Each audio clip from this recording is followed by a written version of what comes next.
All right. Everyone, explaining your vote? Yes, ma'am. Recognizing the delegate from Southern Maryland. Thank you, Madam Speaker. Explain my red vote on the board here. This budget is $71 billion. I voted last year against a budget that was $67 billion. So it makes sense that I would vote for a budget that's grown $4 billion built on last year's tax increases.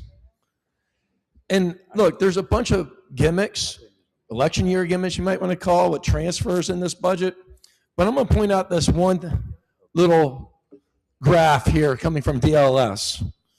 Talks about the structural deficit next year being almost $3 billion. To me, a green vote for this budget is a signed confession for a tax increase next year.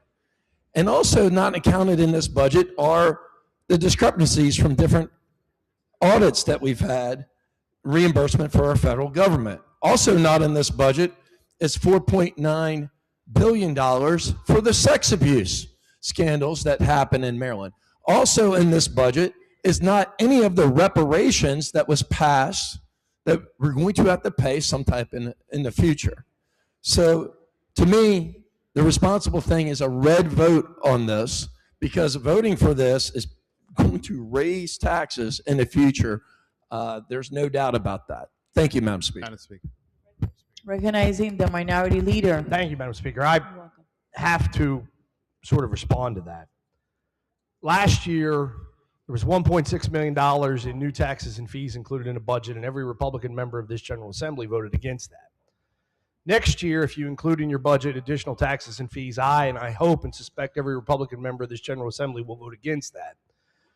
This budget does not have those taxes and fees in it, and it is not a signed confession by myself or anyone else that we will ever support any of your tax and fee increases. And next year, we will request that you significantly deal with the structural budget deficits inherent in the blueprint spending, Medicaid expansion, and the growth of state employees.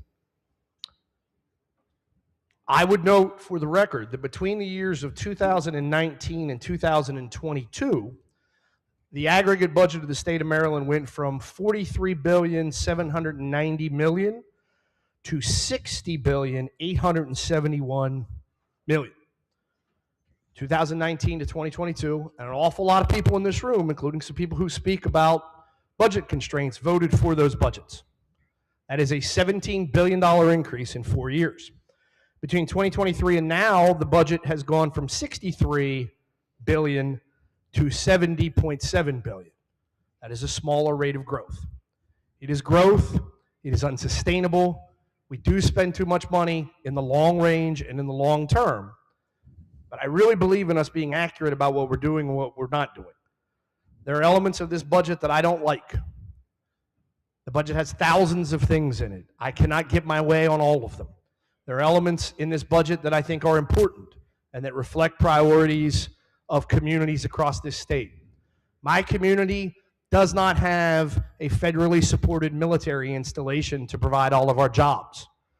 My community does not have the Fort Meade NSA facility to employ 45,000 civilian employees.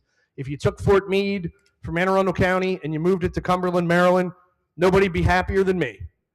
And we wouldn't be here every year asking for support from the state budget because we'd be rich.